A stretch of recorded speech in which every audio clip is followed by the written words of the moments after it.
खुशहाल हो जाओगे। तुष्यंत च रमंत च, उसी में आनंद और संतोष होता है। भगवत चर्चा हुई और उसी में रमण करे। एक जगह तो रखो जहां तुम केवल प्रभु की चर्चा सुन सकते हो, प्रभु की चर्चा कर सकते हो। प्रपंच का तो बहुत विस्तार है। कथयंत च माम, माम भगवान कह रहे हैं, कथयंत च माम नित्यम तुष्यंत च रमंत च। चलते हैं हम भगवत मार्ग में, फैल जाते हैं फिर दुविधा युक्त संसार प्रपंच में। केवल भगवत चर्चा, कथयंत च माम, भगवान केवलम, केवल माम, मेरा, प्रियालाल के सिवा और कोई चर्चा। बार बार बोर्ड लगवा देते हैं, श्यामा श्याम की चर्चा के सिवा यहां कोई चर्चा न की जाए।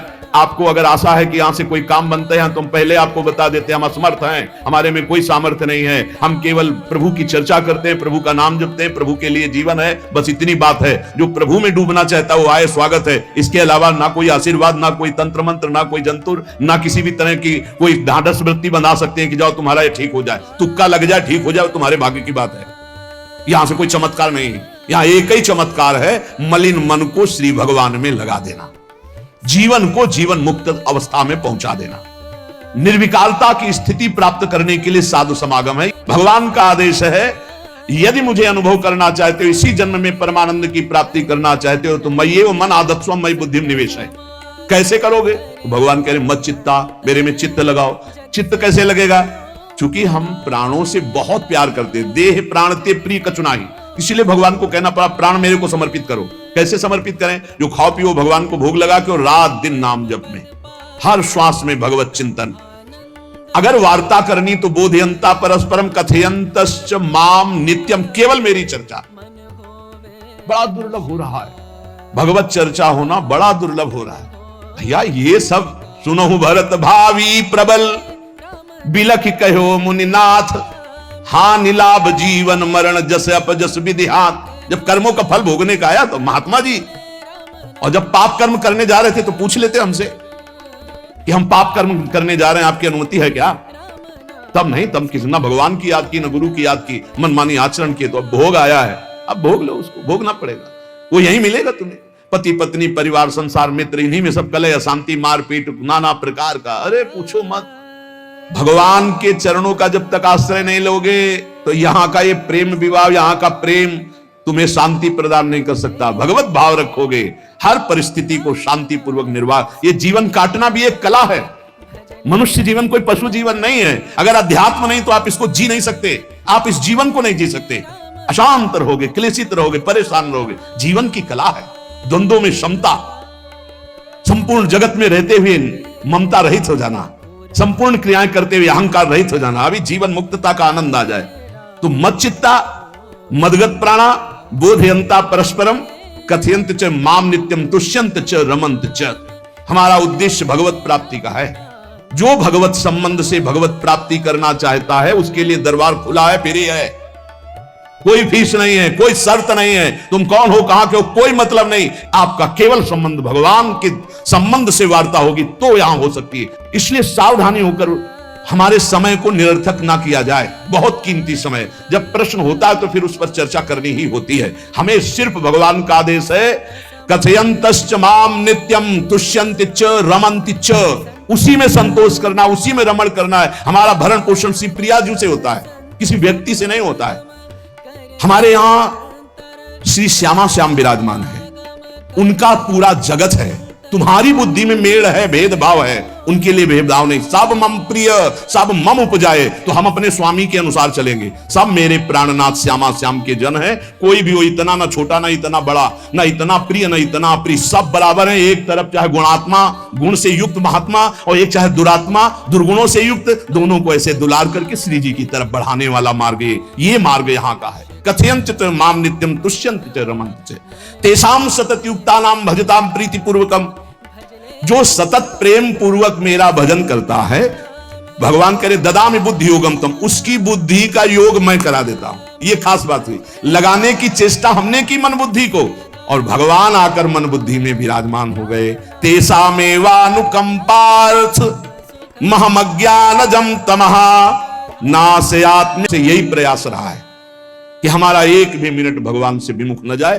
पूर्व में ऐसी स्वभाव वृत्ति बनाई थी कि लोगों को ये शंका होती थी कि ये बोल पाते हैं कि नहीं बोल पाते हैं, अर्थात इनके वाणी है कि नहीं है। मूक मौन, जटाओं का बोझा, एक वस्त्र, बस शांत। बुलाया गया, घंटा बजा तो पहुंच गए, प्रसाद लिए, उसमें एकांत, हर समय मंत्रा। कथा में बैठे हैं, अनुकूल वचन आया तो सुन लिया, नहीं पूरा का पूरा सत्संग ऐसे ही चला गया। हमारा मंत्र चल रहा है, एक क्षण भी मंत्र से विलग नहीं। हमारा कर्तव्य है केवल चिंतन। चिंतन करोगे तो अभी मुक्त हो, अभी, परिणाम में नहीं। अभी हम राधा बोल रहे हैं, अभी प्राण निकले, अभी श्री जी के पास पहुंच जाएंगे। भगवान की कृपा का बल और साधन का तुम्हारा पूरा प्रयास, प्रयत्न। ध्यान रखो, दो से सिद्धि प्राप्त होती है, भगवान की कृपा का बल और आपकी पूरी साधना का प्रयास, प्रयत्न, कायरता नहीं। भगवान की कृपा का बल और तुम्हारा पूरा प्रयास, पूरा प्रयत्न। देखो, भगवान की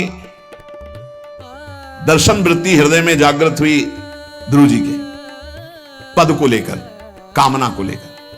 मैं भगवान का साक्षात्कार करूंगा, उनसे वरदान मांगूंगा कि मुझे सबसे श्रेष्ठ पदवी की प्राप्ति हो। चले, भगवान नारद जी मिले। पहला प्रलोभन, चलो अभी तुम्हें इस सम्राट पद पर नकार दिया।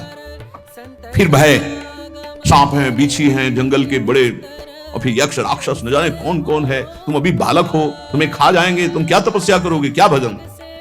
नहीं, इससे भी नहीं टिके, कुछ भी हो, कदम वापस नहीं जाएंगे, अब तो हरि की प्राप्ति। तो गुरु मंत्र दे दिया। 6 महीने बहुत ही देह भाव रहित होकर उच्च कोटि की साधना की। बालक होने पर यही मथुरा में, मधुपुरी में देह भाव रहित होकर के, क्योंकि जंगल में ऐसे ऐसे मच्छर बड़े बड़े ना, एक मच्छर मारे तो पूरा होश खराब हो जाए, पूरी चेतना जागृत। तो उस 5 वर्ष के राजकुमार के शरीर में कितने मच्छर चिपके रहे होंगे, क्या क्या भयावह। हमने तो सेनपुर में देखा, आसन लगाए बैठे, काला नाग सांप ऐसे फुसकार रहा है। पूरा दृढ़ निश्चय है कि अगर ये काटने का समय है तो काट लेगा, नहीं काटना तो बिल्कुल नहीं काटेगा, बैठे रहो। वैसे पास से निकल गए, छाती से भी निकल गए हैं। निश्चय कि अगर काटना काट। सैकड़ों बिच्छू, कभी ऐसे डंक नहीं मारा। और अगर काटना हो, मारना हो ना, तो बढ़िया महल में बैठे हो तो वहां जाके काट लेंगे। ध्रुव जी अपनी निष्ठा से कभी नहीं विचलित हुए। अब जब भगवान सामने आए तो आखिरकार 5 वर्ष के बालक घबरा गए। भगवान का तेज, भगवान का रूप, भगवान की महिमा। भगवान मुस्कुराए, कृपा दृष्टि से देखे, बल मिला, भगवान को देख पा रहे हैं। अब मन में आया कि मैं स्तुति कैसे करूं, क्योंकि कोई ज्ञान तो है नहीं। भजन किया, भगवान की प्राप्ति हो रही, लेकिन अब कोई ऐसा ज्ञान तो है नहीं जिससे भगवान का स्तवन करे। भगवान की तरफ देख करके कुछ कहना चाहते हैं, पर क्या भगवान को कहें ये ज्ञान नहीं। तो भगवान ने अपने ज्ञान स्वरूप शंख का ध्रुव जी के कपोल पे स्पर्श करा दिया।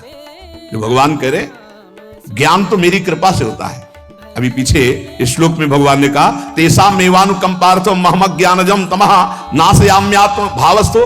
अनात्म भाव का ये जो आत्मस्वरूप अनात्म देह में भाव आ गया है, इसके नाश का जो ज्ञान होता है, ये भगवान की कृपा से होता है।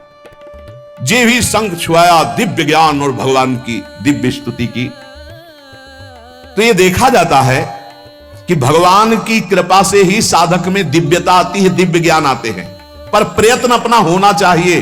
प्रयत्न था तभी तपस्या में आए, नहीं तो प्रलोभन में फंस जाते या भय में डर जाते। ना प्रलोभन में फंसे चक्रवर्ती सम्राट पद देने पर, और ना भय में फंसे कि सांप बिच्छी और सिंह खा जाएगा, इससे भयभीत नहीं हुए। और प्रयत्न इतनी जोर का किया, आप भागवत में पढ़ लीजिए, देह भाव रहित होकर कितना कठोर तप, 6 महीने में भगवत साक्षात्कार। आत्मबल, भगवत कृपा बल। ये मन है बहुत डराता है, कैसे जिएंगे, बुढ़ापे में कौन सेवा करेगा, क्या दुनिया का प्रपंच खड़ा कर देता है। इसको इसी ज्ञान से काटो, भगवान है ना, भगवान सब करेंगे। भगवान के लिए हमने जीवन दिया, ये जीवन भगवान के लिए। अरे दिव्य हो जाओगे, रिद्धियां सिद्धियां हाथ जोड़े खड़ी रहेंगी। भगवान जानते हो क्या भगवान है। हम एक बार भगवान के नाम पर अपने आप को न्यौछावर तो करके देखें, पर यह अहंकारी जीव मानता नहीं। ये अहंकार का बल लिए रहता है। आसुरी प्रकृति है अहंकार। अहंकारम बलम दर्पम कामम क्रोधम च संश्रिताः। जिसके अंदर ये आसुरी प्रवृत्ति अहंकार होता है, उसमें काम क्रोध लोभ ये भरपूर होते हैं। कहां से भगवत प्राप्ति हो।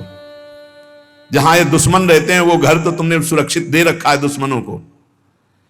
आसुरी प्रकृति को तुमने, अहंकार को अपना स्वामित्व दे रखा है। मैं वो अहंकार जिसके साथ प्रकृति लगती है। जब अहंकार और बढ़ जाता है तो ईश्वरो हम भोगी सिद्धो हम बलवान सुखी। तरंग से समुद्र नहीं होता, समुद्र से तरंग होती है। हम जितने भी हैं सब तरंग हैं उस परमात्मा की। वायु विकार नष्ट हुआ, समुद्र में ही लीन हो गए, ये बात है। लेकिन एक तरंग समुद्र नहीं पैदा कर सकती। एक सूर्य चमक रहा है, कोई बन के सूर्य दूसरा चमक के दिखाए? बहुत सावधानी से उपासना करो। ये अहंकार, भगवान कह रहे हैं, भगवान ये जो अहंकारम बलम दर्पम कामम क्रोधम च संस्कृता, इस अहंकार को नहीं मिटाया तो ये अनुभव कराने लगता है और चार बोलने लगते हैं कि आप तो भगवान हैं। तो धर्म सम्राट करपात्री जी इतने सिद्ध महापुरुष और विश्वेश्वर विश्वनाथ जी की स्थापना करके रात दिन आराधना, काशी में बड़े बड़े सिद्ध महापुरुष भगवान शिव की आराधना करते, बड़े बड़े सिद्ध महापुरुष भगवती अंबा की आराधना करते। ये कौन सा ज्ञान प्रकट हो जाता है जो भगवत स्वरूपों का अपमान होने लगता है? मुझे यही समझ में नहीं आता। गुरु रूप से हमें शास्त्र के आचरण देने आए, मनमानी भ्रष्टाचार सिखाने नहीं आए। आज तक कभी कहीं भी भगवत स्वरूपों का अपमान महापुरुषों द्वारा नहीं हुआ। महापुरुष और भगवान में अंतर नहीं, पक्का मुझे विश्वास। हम तो चराचर जगत को भगवत स्वरूप मानते हैं, लेकिन आचरण कराने के लिए आचार्य गुरुदेव जैसे चले हैं वैसे ही चलना होता है। सदैव संतों ने अपने को अधम और तुच्छ और नीच कहा है। हनुमान जी जैसा कोई ज्ञानी, महाबली, कोई त्यागी, कोई ब्रह्मचारी, बैरागी, हनुमान जी जैसा कोई त्रिभुवन में द्वितीय हुआ हो तो बता दो। अतुलिता परम अधम प्राण्य हो गर्ह कर्मा यत् नाम स्फुरति महिमा हेश वृंदावनस्य। इन सब बड़े बड़े आचार्य महापुरुषों ने भगवान की दासता स्वीकार करके, जीवन अर्पित करके, आचरण करके दिखाए। जहां ये आसुरी अहंकार होता है तो ईश्वरोहम अहम भोगी सिद्धोहम बलवान सु, ये सिद्धावस्था नहीं है, ये तमोगुणी आसुरी अहंकार का परिणाम है जो दिखाई देता है भगवत स्वरूपों का अपमान करके। नहीं, यद्यपि अभेद है वो महापुरुष शिव और वो अभेद है, पर आचरण जब करेगा तो स्वामी और सेवक का करेगा। काशी नगरी सिद्धों की नगरी है, ज्ञानियों की। ले देखा, बड़े बड़े सिद्ध परमहंस जाते हैं शंकर जी के दर्शन करने, विश्वनाथ जी के, तो जिनकी कमंडल भी नहीं, दिगंबर है ना, तो वो भी ऐसे हाथ उठा के नमः पार्वती पते, और बस ऐसे सर झुकाए खड़े रहते। जल भी नहीं है, पत्र भी नहीं है, ऐसे वो हम सब खड़े खड़े घंटों खड़े रहते। तो वहां के शिव पार्षदों से ऐसा करुणा में प्रेम हो गया था कि वो हमें नहीं हटाते थे, तो एक कोने में घंटों खड़े रहते थे और दर्शन करते रहते थे भगवान विश्वनाथ। तो जैसे ऐसे अवधूत आते, न कोई जल का कमंडल है, न कोई पत्र है, न पुष्प, नजदीक गए और नमः पार्वती पते हर हर महादेव, बस सर झुकाए। ये है, और स्वयं शिव स्वरूप है, इतना अंतर नहीं ब्रह्मबोध में। भक्तों में भी कभी कभी आम प्रकट होता है, वो वाणी से आपको दिखाई देगा, लेकिन वो आसुरी अहंकार नहीं होता। ध्यान रखना, ये उनका भागवतिक बल होता है, ये आसुरी अहंकार नहीं होता। जैसे जनक जी की सभा लगी हुई है, भगवान श्री राम लक्ष्मण जी विराजमान है विश्वामित्र जी के समीप बड़े सौम्य भाव से। जनक जी महाराज ने देखा कि बड़े बड़े वीर आए, पर धनुष यज्ञ में धनुष को अजगों को कोई उठा ही नहीं पाया, खंडन की तो बात जाने दो। रावण बाणासुर आया, आरती प्रणाम करके चले गए। अब आशा ही खत्म हो गई, कोई उठाने वाला ही नहीं, तो उनका वीर भी हीन मही में जानी। अब मैं आज जान गया कि पृथ्वी वीरों से रहित हो गई। अगर मैं ऐसा जानता कि इस भूमंडल में कोई वीर ही नहीं, अजगों का